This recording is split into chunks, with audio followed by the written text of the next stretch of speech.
పరిశుద్ధ గ్రంథంలోని అనేకమైనటువంటి సందర్భాలు మనుషులు పైపైన చదవడం వలన వాటిని అపార్థం చేసుకుంటున్నారు. ఆదికాండము మొదలుకొని ప్రకటన గ్రంథం వరకు పాత నిబంధన, క్రొత్త నిబంధనలలో 66 పుస్తకాలలో ఎన్నో సంగతులు దేవుడు మన కొరకు పొందుపరిచాడు. ఇవన్నీ కూడా ఒక తరంలోని జరిగినటువంటి సంగతులు కావు. మొదటి మనిషి అయినటువంటి ఆదాము మొదలుకొని నేటి వరకు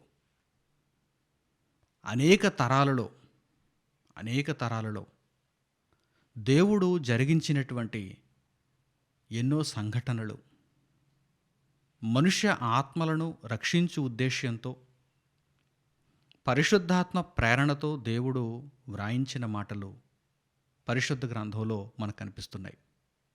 అయితే ఈ 66 పుస్తకాలలో ఉన్నటువంటి దేవుని మాటలను అర్థం చేసుకోవడానికి బదులు అపార్థం చేసుకుంటున్నారు. ఎందుకు అంటే ఒకచోట వ్రాయబడినటువంటి మాట మరో చోట వ్రాయబడినటువంటి మాటతో సరిపోవటం లేదంటూ గగ్గోలు పెడుతున్నారు. ఎందుకు వారికి అలా అనిపించుచున్నది అనగానే వారికి వ్రాయబడిన మాటల యొక్క సందర్భం తెలియదు. అందుకే ఏ భాషలోనైనా సరే ఆ భాష మీద మనం పట్టు సంపాదించాలంటే గనక ఆ భాషలో వ్యాకరణాన్ని నేర్చుకునేటప్పుడు సందర్భాలను నేర్చుకోవాలి అని తెలియజేస్తారు. ఉదాహరణకు మన తెలుగు భాషనే మనం తీసుకుంటే సందర్భ సహిత వాక్యములు అంటే ఆ సందర్భం తెలిస్తే తప్ప ఆ వాక్యం అర్థం కాదు. పొడి పొడిగా పైన ఆ మాటలను ప్రస్తుత సందర్భంలో మనం చదువుకుంటే ఆ మాట వ్రాయబడిన సందర్భం మనకు తెలియకపోతే ఆ మాటల యొక్క అర్థం మనకు తెలియదు. అందుకే సందర్భ సహిత వాక్యములు అంటారు. పరీక్షలలో కూడా తెలుగు భాషను నేర్చుకున్న తర్వాత పరీక్షలు నిర్వహిస్తారు. ఆ పరీక్షలలో కూడా ప్రశ్నలు ఏ విధంగా ఉంటాయంటే ఒక వాక్యాన్ని మనకిచ్చి దీని యొక్క సందర్భాన్ని వ్రాయండి, సందర్భ సహిత వాక్యమును వివరించండి అని మనలను ప్రశ్నలు అడుగుతూ ఉంటారు. తెలుగు భాషను మనం నేర్చుకొని ఆ తర్వాత పరీక్షలు రాస్తున్నప్పుడు ఈ మాటలన్నీ మీతో ఎందుకు చెబుతున్నానంటే పరిశుద్ధ గ్రంథంలో చాలా ప్రశ్నలు ఈరోజు మానవాళికి పరిశుద్ధ గ్రంథంలో ఎదురవుతున్నటువంటి చాలా ప్రశ్నలు ఇదిగో ఈ విషయం తెలియకే వారికి ప్రశ్నలు కలుగుతున్నాయి. నిజంగా వారు సందర్భాన్ని అర్థం చేసుకుంటే కనుక మహాజ్ఞానం వారికి అనుగ్రహింపబడుతుంది. వారి ఆత్మను వారు రక్షించుకుంటారు. అయితే ఈ కనీసమైనటువంటి జ్ఞానము లేకుండా సందర్భ సహితముగా దేవుని జ్ఞానమును అర్థం చేసుకోవాలనేటువంటి ఆలోచనతో కాకుండా ఏదో దేవుని గ్రంథాన్ని మేము కూడా తప్పుపడుతున్నాము అని నరమాత్రులుగా ఉండి అసభ్యకరమైనటువంటి పదజాలంతో దేవుని జ్ఞానమునకు ఒక ప్రక్క దూరమైపోతున్నారు. అనేక మంది అమాయకులను దేవుని జ్ఞానమునకు దూరం చేస్తున్నారు. వారిని వారే నాశనమునకు నడిపించుకుంటున్నారు. అయితే ఇటువంటి పరిస్థితులలో ఇంకనూ దేవుని ప్రేమ, దేవుని కృప మానవాళికి అనుగ్రహింపబడుటను బట్టి మనుష్యులలో కొంతమందికి కలుగుతున్నటువంటి ఈ ప్రశ్నలకు సమాధానాలను దేవుడు దయచేస్తున్నాడు. ఉత్తరము అనే కార్యక్రమం ద్వారా ఈరోజు మరో అద్భుతమైనటువంటి సమాధానమును దేవుని జ్ఞానము నుండి మనం నేర్చుకుందాం. ఈ కార్యక్రమానికి మీ అందరికీ స్వాగతమును తెలియజేయుచున్నాను.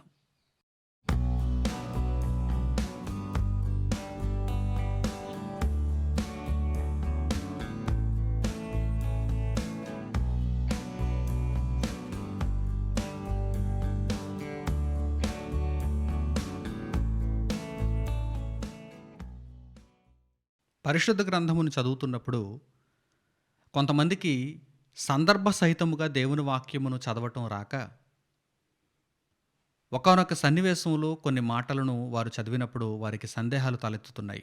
వాటిని చూపిస్తూ పరిశుద్ధ గ్రంథమునే అసంబద్ధముగా వ్రాయబడినటువంటి గ్రంథం అంటూ నిందలు వేస్తున్నారు.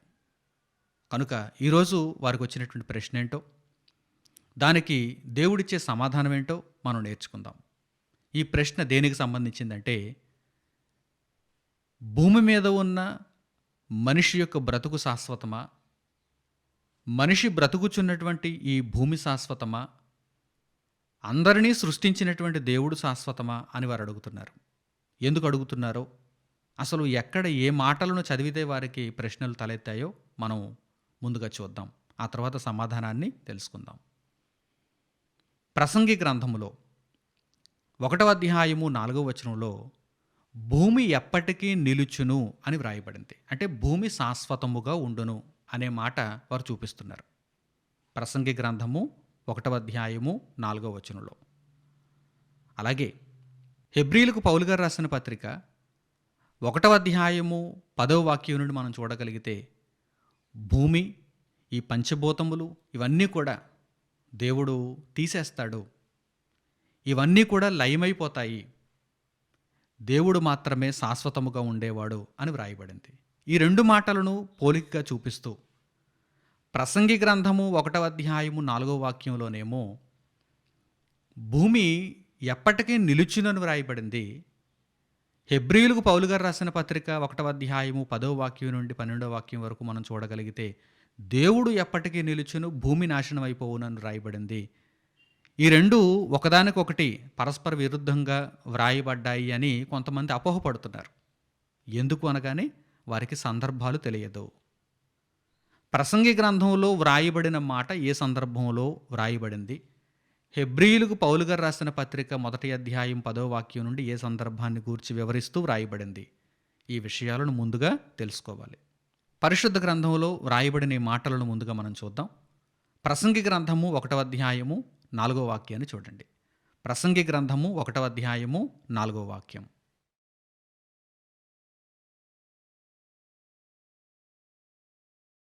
తరము వెంబడి తరము గతించిపోవుచున్నది, భూమి ఒకటే ఎల్లప్పుడూ నిలుచున్నది. ఇక్కడ వ్రాయబడిన మాటలను చక్కగా ఆలోచన చేస్తున్నారా? సందర్భానికి తగ్గట్టుగా మనం నేర్చుకోవాలి. తరము వెంబడి తరము గతించిపోవచ్చున్నది అంటే మనుషులు తరము వెంబడి తరము గతించిపోతున్నారు. మనుషులు శాశ్వతంగా భూమి మీద నిలబడేవారు కారు. ఆయా తరాలలో ఎంతోమంది మనుషులు పుట్టుకొచ్చారు, కాలగర్భంలో కలిసిపోయారు. ప్రస్తుత తరంలో మనం జీవిస్తున్నాం.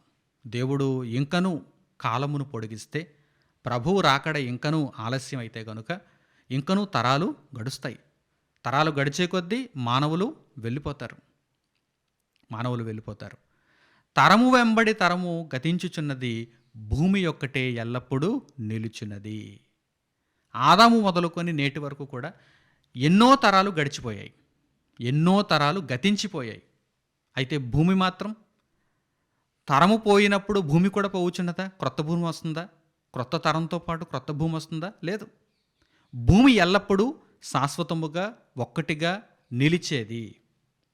తరము వెంబడి తరము గతించిపోవచ్చున్నది. ఈ మాటలను ఈ సందర్భానికి సంబంధించి మనం చక్కగా అర్థం చేసుకున్నప్పుడు మనకు అర్థమవుతున్నాయి. అలాగే కీర్తనల గ్రంథంలో కూడా దీనికి సంబంధించినటువంటి మాట వ్రాయబడింది. ఆ మాటను కూడా మనం చూద్దాం. కీర్తనల గ్రంథము 104వ అధ్యాయము 5వ వాక్యాన్ని చూడండి. కీర్తనల గ్రంథము 104వ అధ్యాయము 5వ వాక్యం.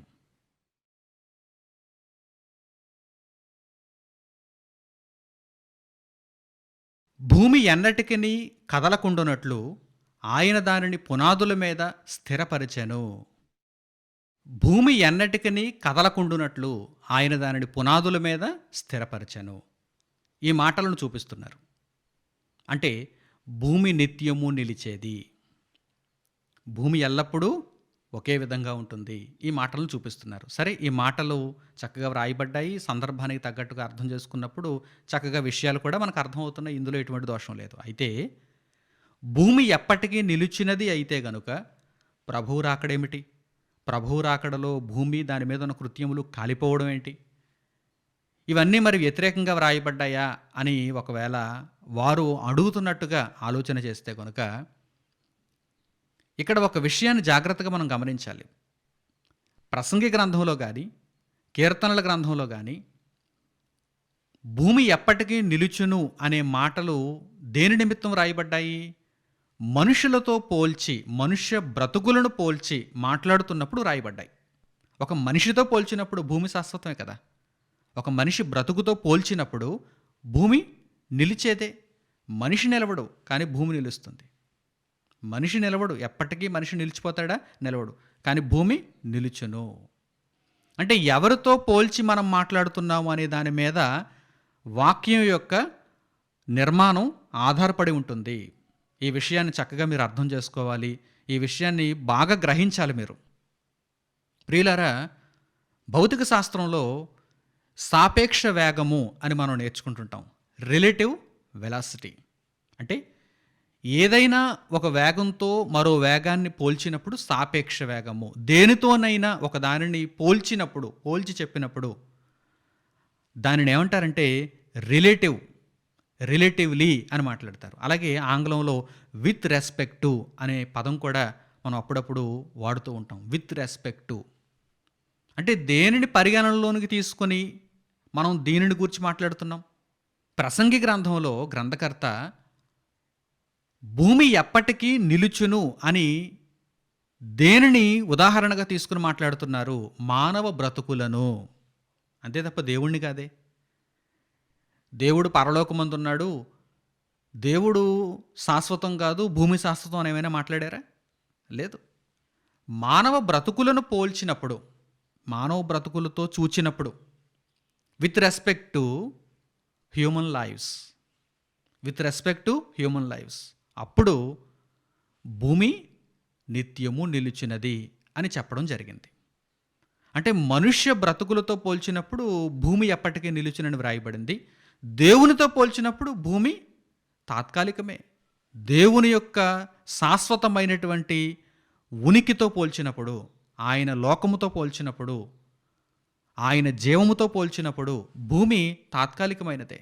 కొన్నాళ్లకు భూమి తొలగింపబడుతుంది. కానీ భూమి మీద ఉన్నటువంటి మనుషులు కానీ, జీవులు కానీ, వాటి యొక్క మనుగడతో పోల్చినప్పుడు భూమి ఎప్పటికీ నిలుచున్నది. ఎందుకంటే భూమే లేకపోతే వారి యొక్క బ్రతుకే ఉంది, జీవుల బ్రతుకే ఉంది, మనుషుల బ్రతుకే ఉంది, ఏది లేదు కదా.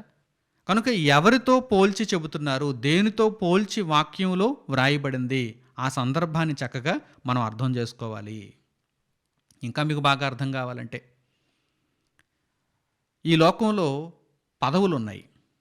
పదవులు అంటే ఒక ప్రెసిడెంట్ కావచ్చు, లేకపోతే ఎమ్మెల్యే కావచ్చు, లేకపోతే ఎంపీ కావచ్చు, చీఫ్ మినిస్టర్ కావచ్చు, ప్రైమ్ మినిస్టర్ కావచ్చు. ఈ పదవులు శాశ్వతంగా ఉంటాయి. మనుషులతో పోల్చి మనం మాట్లాడుతున్నప్పుడు, ఆ పదవులను అలంకరిస్తున్నటువంటి వ్యక్తులను పోల్చి మనం మాట్లాడుతున్నప్పుడు పదవి శాశ్వతం, కానీ ఆ పదవిలో ఉన్నటువంటి మనిషి మాత్రం శాశ్వతం కాదు అని మనం మాట్లాడుతూ ఉంటాం సాధారణంగా. అంటే దేనితో పోల్చి ఎవరిని గురించి మనం మాట్లాడుతున్నాం? ఒక పదవితో పోల్చి మనిషిని గూర్చైనా, లేక మనిషిని పోల్చి పదవిని గూర్చైనా మనం మాట్లాడుతున్నప్పుడు ఈ విధంగా మాట్లాడతాం. పదవి శాశ్వతంగా ఉంటుంది, అంటే ఆ పదవిలోనికి ఎవరైనా రావచ్చు, పదవి శాశ్వతంగా ఉంటుంది. ఆ ప్రెసిడెంట్ అనే పదవి శాశ్వతంగా ఉంటుంది. కానీ ఆ ప్రెసిడెంట్ హోదా ఎవరైతే పొందుతున్నారో ఆ మనుషులు మాత్రం మారిపోతూ ఉంటారు. చీఫ్ మినిస్టర్ అనేటువంటి పదవి శాశ్వతంగా ఉంటుంది, కానీ ఆ పదవిలోనికి వచ్చేటువంటి మనుషులు మారిపోతూ ఉంటారు. అలాగని చీఫ్ మినిస్టర్ అనేటువంటి పదవి కూడా ఎప్పటికీ శాశ్వతంగా ఉండేదా? ఎప్పటికీ శాశ్వతంగా ఉండేదా? రాజుల కాలం ఉంది, అప్పుడు చీఫ్ మినిస్టర్లు ఎవరున్నారు? అంతకు ముందటి కాలం ఉంది, అప్పుడు చీఫ్ మినిస్టర్లు ఎవరున్నారు? ప్రస్తుతం కొన్ని వందల సంవత్సరాలుగా చీఫ్ మినిస్టర్ అనేటువంటి పదవిని మనం చూస్తున్నా కానీ, ఆ పదవిని అలంకరిస్తున్నటువంటి మనుషులతో పోల్చినప్పుడు ఆ పదవి శాశ్వతం అని మనం చెబుతున్నామే తప్ప, ఆ పదవి కూడా ఎంతో కాలం ఉండేది కాదు. ఆ హోదా కూడా నిత్యకాలం ఉండేది కాదు. ఈ విషయాన్ని మీరు గుర్తించగలిగితే, జాగ్రత్తగా ఆలోచన చేయగలిగితే, అర్థం చేసుకోగలిగితే, ప్రసంగి గ్రంథంలోను, కీర్తనల గ్రంథంలోను భూమి ఎప్పటికీ నిలుచును అని దేవుడు ఎందుకు వ్రాయించాడో మనకు అర్థమవుతుంది. మనుష్య బ్రతుకులను పోల్చి దేవుడు అక్కడ ఆ మాటలను వ్రాయించాడు. కానీ దేవుడున్న లోకంతో, దేవునితో పోల్చినప్పుడు భూమి ఎంత? దేవుడున్న లోకంతో పోల్చినప్పుడు భూమి ఎంత? ఇప్పుడు ఆ మాటలను మనం చూద్దాం.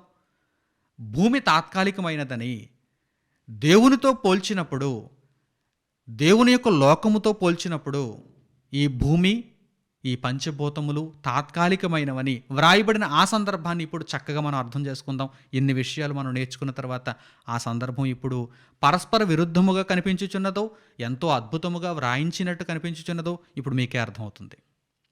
హెబ్రీయులకు పౌలు గారు రాసిన పత్రిక 1వ అధ్యాయము 10వ వాక్యం నుండి చూడండి. హెబ్రీయులకు పౌలు గారు రాసిన పత్రిక 1వ అధ్యాయము 10వ వాక్యం నుండి.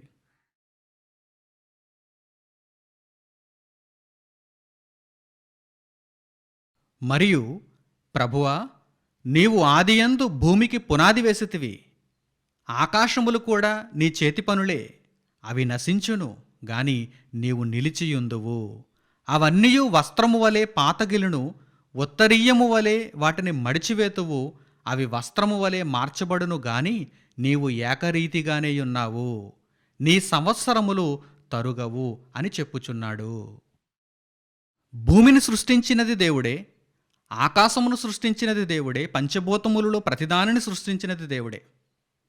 అయితే దేవునితో పోల్చినప్పుడు ఇవేవైనా శాశ్వతంగా ఉంటాయా? ఇక్కడ వ్రాయబడిన సందర్భాన్ని చక్కగా అర్థం చేసుకోండి. మానవ బ్రతుకులతో పోల్చినప్పుడు తరము వెంబడి తరము గతించిపోవచ్చున్నది, కానీ భూమి ఒక్కటే ఎల్లప్పుడూ నిలుచును అని మానవ బ్రతుకులతో పోల్చినప్పుడు ప్రసంగి గ్రంథంలో ఆ మాట ఆ విధంగా వ్రాయబడింది. సందర్భాన్ని అర్థం చేసుకోవాలి.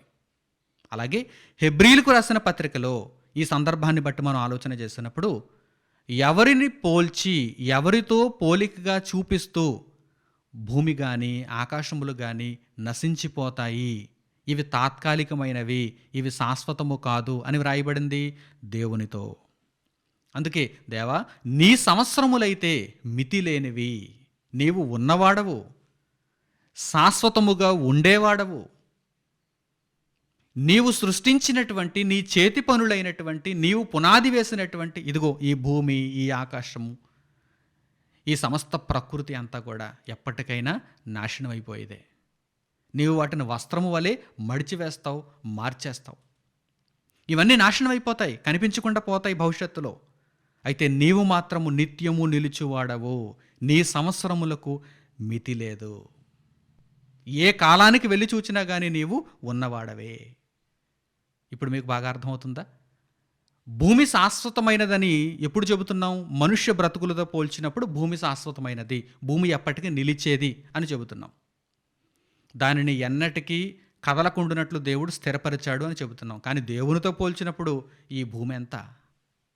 దేవుడున్న లోకముతో, దేవుని సంవత్సరములతో పోల్చినప్పుడు, దేవుని ఉనికితో పోల్చినప్పుడు ఈ భూమి ఎంత, ఆకాశం ఎంత? ఇవన్నీ కూడా నాశనమునకు సిద్ధముగా ఉన్నాయని మనం అర్థం చేసుకుంటున్నాం. అలాగే పేతురు గారు వ్రాసినటువంటి 2వ పత్రిక 3వ అధ్యాయము 10వ వాక్యాన్ని కూడా చూడండి. పేతురు గారు వ్రాసినటువంటి 2వ పత్రిక 3వ అధ్యాయము 10వ వాక్యం.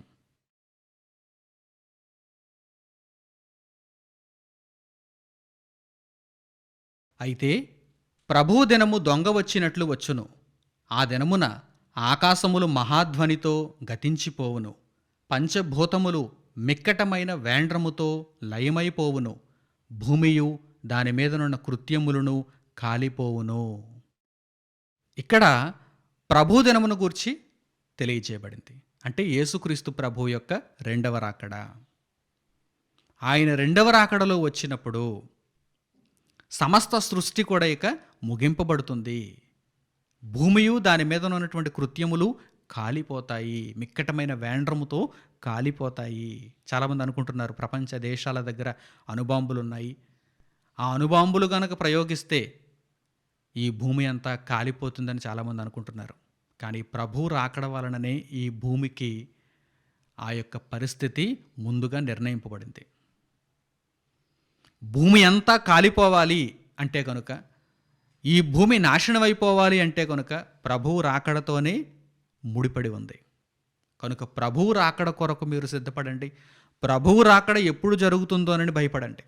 అంతే తప్ప ఎవరో అణుబాంబు వేసేస్తారని మీరు భయపడి, దైవ సంబంధమైన భయం కాకుండా లోకంలో ఇంకా బ్రతకాలనేటువంటి ఆలోచనతో భయాన్ని మాత్రం మీరు కలిగి ఉండకండి. పరిశుద్ధతను కాపాడుకుంటూ, నిర్దోషత్వాన్ని కాపాడుకుంటూ, ప్రభువులో ఉన్న రక్షణను కాపాడుకుంటూ, ప్రభువు రాకడ కొరకు మీరు సిద్ధము కలిగిన వారుగా ఉండాలి. ఆ భయాన్ని మీరు కలిగి ఉండాలి. కానీ అపవాదైన వాడు ఈరోజు చూడండి మనుషులలో ఎలాంటి భయాన్ని పుట్టిస్తున్నాడు. అణుబాంబులు పడిపోతాయి. కనుక ఆ అణుబాంబులు పడకుండా ఉండటానికి ప్రార్థనలు చేయండి. అణుబాంబులు పడకుండా ఉండటానికి కోరుకోండి, చర్చలు చేయండి. ఇలా నేర్పిస్తున్నాడే తప్ప ప్రభువు రాకడతోనే ఈ భూమి లయమవుతుందని ముందుగా వ్రాయబడిన శాసనమిది. అద్భుతమైనటువంటి దేవుని జ్ఞానమును మీరు గ్రహించండి అని ఏ ఒక్కరైనా చెప్పగలుగుతున్నారా? ఏ ఒక్కరైనా నేర్చుకోగలుగుతున్నారా? అయితే ఈ మాటలు చదువుతున్నటువంటి మీరైనా సరే, ఈ భూమి నాశనం అవ్వాలంటే కనుక ప్రభువు రాకడతోనే నాశనం అవుతుంది. ఈ విషయాన్ని మాత్రం ఖచ్చితముగా మీరు గుర్తుంచుకుని తీరాలి. దానికి తగ్గట్టుగా మీ బ్రతుకులు కూడా ప్రభువు రాకడ కొరకు సిద్ధపాటు కలిగినవిగా ఉండాలి. కనుక దేవుని వాక్యమును ఎలా అర్థం చేసుకోవాలో ఇప్పుడు మీకు తెలిసింది కదా. ప్రసంగి గ్రంథంలో వ్రాయబడిన మాటలు, హెబ్రీయులకు రాసిన పత్రికలో వ్రాయబడిన మాటలు ఏ విధముగా అర్థం చేసుకోవాలి, సందర్భ సహితముగా దేవుని జ్ఞానాన్ని అర్థం చేసుకుంటే మన బ్రతుకులు పండుతాయి, మనం నిత్యత్వంలో అడుగు పెడతాం. సందర్భాలు తెలియకుండా మనం దానిని పట్టించుకోకుండా తప్పుగా వ్రాయబడింది అంటే మన జీవితాలే తప్పు త్రోవలో వెళ్ళిపోతాయి. మనం నిత్య నాశనానికి జారిపోవాల్సి వస్తుంది. కనుక చక్కని నిర్ణయంతో దేవుని జ్ఞానమును అర్థం చేసుకుంటూ అనేకులకు మరల ఈ దేవుని జ్ఞానమును నేర్పిస్తూ మీ జీవితం అంతా దేవుని కొరకైనదిగా మీరు మలుచుకోవాలని మిమ్మల్ని అందరినీ ఆకాంక్షిస్తూ ఈ మాటలను ఇంతటితో ముగిస్తున్నాను. తండ్రి అయిన దేవునికి ప్రార్థనలో ఏకీభవించండి. మహోన్నతుడును మహాపరిశుద్ధుడునైన మా కన్న తండ్రి, ఈ సమయమందు మీరు మాకు దయచేసిన మీ అద్భుతమైనటువంటి జ్ఞానము కొరకు, మీ మాటల కొరకు, ఈ సందేశము కొరకు మా హృదయపూర్వకమైన కృతజ్ఞతాస్తుతులు చెల్లిస్తున్నాము. దేవా, మీ మాటలను అర్థం చేసుకున్నట్టుకు పరిశుద్ధాత్మ నడిపింపును, సహాయమును మాకు దయచేసినందుకు మీకు స్తుతులు, స్తోత్రములు తండ్రి. నాయన, మా బ్రతుకులను ప్రభువు రాకడ కొరకు సిద్ధపరచుకొనగలుగుటకు అనునిత్యము మీ వాక్యమును మాకు వినిపిస్తూ మీ ప్రేమను మా ఎడల వెల్లడిపరచుచున్నందుకు మీ కృతజ్ఞతలు తండ్రి. మీ మాటలను అనుసరించి జీవిస్తూ మీ చిత్తాన్ని నెరవేర్చుచు తండ్రి మిమ్మను ఘనపరిచే బ్రతుకులను మేము కలిగి ఉండటానికి సహాయము చేయమని మిమ్మల్ని వేడుకుంటూ, పరిశుద్ధ గ్రంథమును తప్పు పట్టాలనే భావనతో నిత్యము తండ్రి మీకు వ్యతిరేకంగానే ఆలోచిస్తున్నటువంటి ఈ భూమి మీద ఉన్న మనుషులందరి నిమిత్తము నాయన మీ సన్నిధిలో జ్ఞాపకం చేస్తూ వారి మనస్సులు తెరవబడటానికి, మనోనేత్రములతో సత్యమును గ్రహించటానికి వారికి ఒక అవకాశమును దయచేయమని మిమ్మల్ని వేడుకుంటూ మా ప్రార్థనా విన్నపములను మా ప్రభువును రక్షకుడునైన యేసుక్రీస్తు వారి పేరిట మిమ్మల్ని వేడుకొనుచున్నాము తండ్రి. ఆమేన్. ప్రియులైన నా సహోదరి సహోదరులారా, మీరింతవరకు ఉత్తరము అనే కార్యక్రమం ద్వారా దేవుని ఉన్నతమైనటువంటి సంగతులను సమాధానముగా నేర్చుకున్నారు. ఈ కార్యక్రమం ప్రతి మంగళవారం సాయంత్రం 7 గంటలకు మా వెబ్సైట్లో అనగా www.sutotal.com అనే వెబ్సైట్లో మీ కొరకు పొందుపరచబడుచున్నది. ఈ విషయాన్ని జ్ఞాపకాలలో ఉంచుకొని ప్రతిరోజు ప్రకటింపబడుతున్నటువంటి దేవుని వాక్యమును నిరాటంకముగా మీరు నేర్చుకోవాలని, ఆ వాక్యము ప్రకారం మీ బ్రతుకులను మలుచుకోవాలని, అనేక మందికి ఈ వాక్యమును గూర్చి పరిచయం చేయాలని మీకు సూచిస్తూ ఈ ప్రకటనలు ఇంతటితో ముగిస్తున్నాను. మన తండ్రి అయిన దేవుని ప్రేమ, మన రక్షకుడైన యేసుక్రీస్తు వారి కృప, పరిశుద్ధాత్ముని అన్యోన్య సహవాసము మనందరికీ సదాకాలము తోడే నడిపించునుగాక. ఆమేన్. అందరికీ వందనములు. సెలవు.